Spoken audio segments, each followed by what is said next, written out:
I'm Evan, the Education Program Leader for the National Music Center, coming at you today from Studio Bell. Let's say you like nothing more than the feel of steel strings vibrating underneath your fingers. But you already have too many friends who play the guitar, so you want to try out one of the guitar's picking pals. But which design produces the premier picking pal? Is it the mandolin or the banjo? We're going to look at the differences in design, which one's easier to play, which is the most versatile, which one's more fun, which one's going to hurt your fingers the most. Instrument showdown!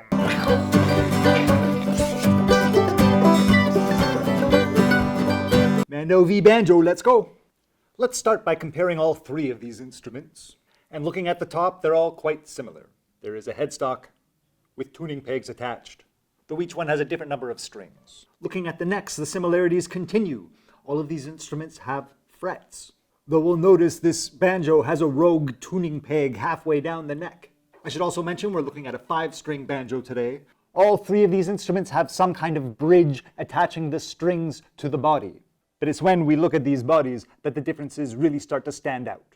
The body of the guitar and the mandolin are both wooden boxes. The guitar is quite a bit bigger. Each wooden box contains a hole. Another difference is the top and bottom of the guitar are quite flat, whereas the mandolin is curved. And the body of the banjo is completely different. For instead of a wooden box, we have a drum. So with these design features, each instrument sounds quite different.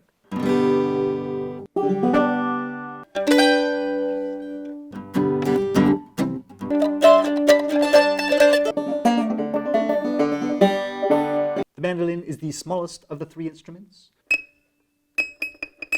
And what really gives the mandolin its unique sound is the number of strings. From the top here, you can probably see there are 4 tuning pegs on each side, giving us 8 strings in all.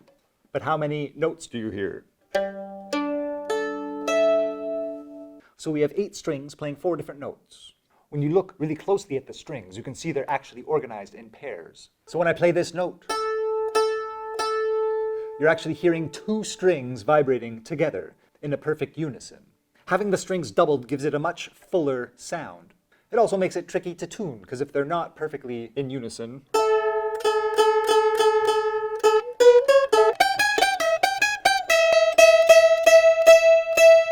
so with these double strings, melody lines on this instrument can really carry, even against the strum notes of a guitar.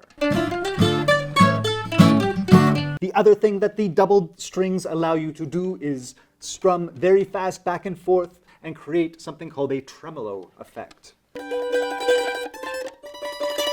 And that may be the sound that this instrument is most famous for. Picture yourself traveling down the canals of Venice or sitting in Athens eating yogurt. It also allows you to put a lot of energy into music with a lot of really fast notes. Pretty handy. The standout feature of the banjo is, of course, the drum. And having the strings bridged to a drum has a very strong effect on its timbre. This is because the vibration of the string is transferred to the body of the instrument. And the solid wood ends up vibrating in a very different pattern than the drum, which is a much looser material. Let's look at the spectrogram quickly and see what kind of overtones each instrument gives off.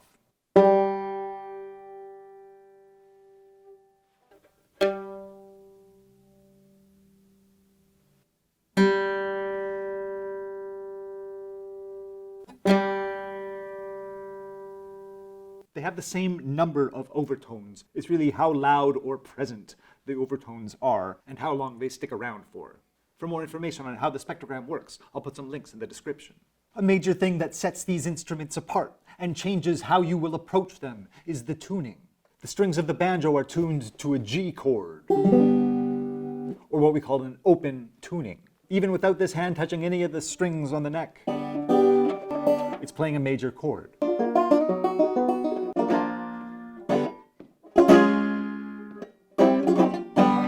This open tuning gives banjo players access to all sorts of fancy moves and tricks. But most of those tricks work better in the open key. The intervals between these strings are all over the place. That's a perfect fourth, major third, minor third, major 12. So playing melodies across these strings takes a little bit of figuring out. But the intervals on the mandolin are perfect fifths all the way, making the scale patterns very similar. These are actually the same notes as the violin, and if you learn songs on one, it can be transferred to the other. So which picking pal is best? Well, that's really going to depend on you.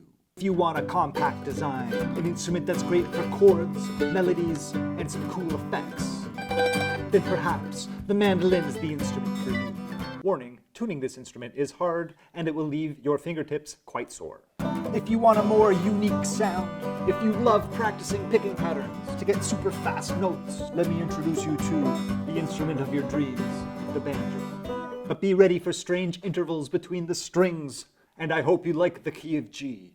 And really the whole premise of this video is silly, because if you want to learn the guitar, go for it. I used to think the world had too many guitar players, and you know what changed my mind? Learning to play the guitar. It's just fun. So really, whatever instrument you choose, you can't go wrong. And you know what? Most of these instruments can be rented for quite cheap. So try one out. Find the instrument that's right for you. Until next time, happy exploring. Thanks for watching. Please like, share, and/or subscribe. Also, the National Music Center is a charity that relies on donations. So if you have the means and feel like it, please go to studiobell.ca/donate.